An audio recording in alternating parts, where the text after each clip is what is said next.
બનાસકાંઠામાંથી સમાચાર મળી આવ્યા છે। બનાસકાંઠા ઓગળના વડા ખાતે આજે જાગીરદાર રાજપૂત સમાજનું મહત્વપૂર્ણ બંધારણ સંમેલન યોજાયું હતું। આ સંમેલનનો મુખ્ય ઉદ્દેશ્ય સમાજમાં સુધારા અને શિક્ષણના પ્રચાર માટેની વિચારધારા પર ભાર મૂકવાનો હતો। ખાસ કરીને નવા સંમેલનમાં દીકરા દીકરીની સગાઈ અને લગ્ન પ્રસંગોમાં મર્યાદિત ખર્ચ, જુગાર અને ડીજે પર પ્રતિબંધ અને મરણ પ્રસંગે ફક્ત ₹20 કે 50 ના ભેટે આપવાનો નવો નિયમ લેવામાં આવ્યો છે।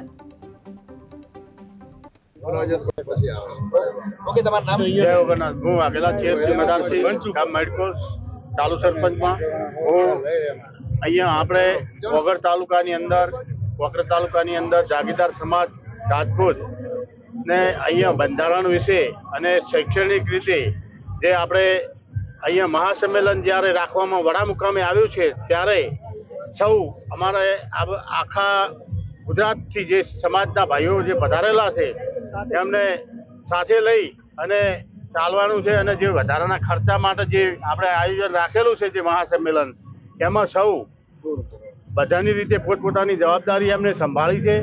દરેક આગેવાનો મિત્રોને યુવાનોને એમને શૈક્ષણિક આગળ વધારેમાં વધારે આગળ વધે અને વધારાના ખર્ચા પણ બંધ થાય।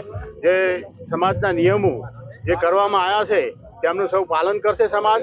અને એ ઉપરાંત તમામ આગેવાનોએ ખૂબ જવાબદારી પૂર્ણ અહીંયા વડા મુકામે મહાસંમેલન ગોઠવ્યું એ બદલ હું ખૂબ ખૂબ ધન્યવાદ પાઠવું છું।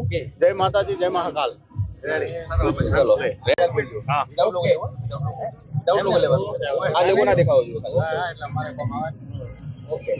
ઓકે, શું કહેશો આજે રાજપૂત સમાજનું મહાસંમેલન? જય ઓગળા રાજપૂત સમાજ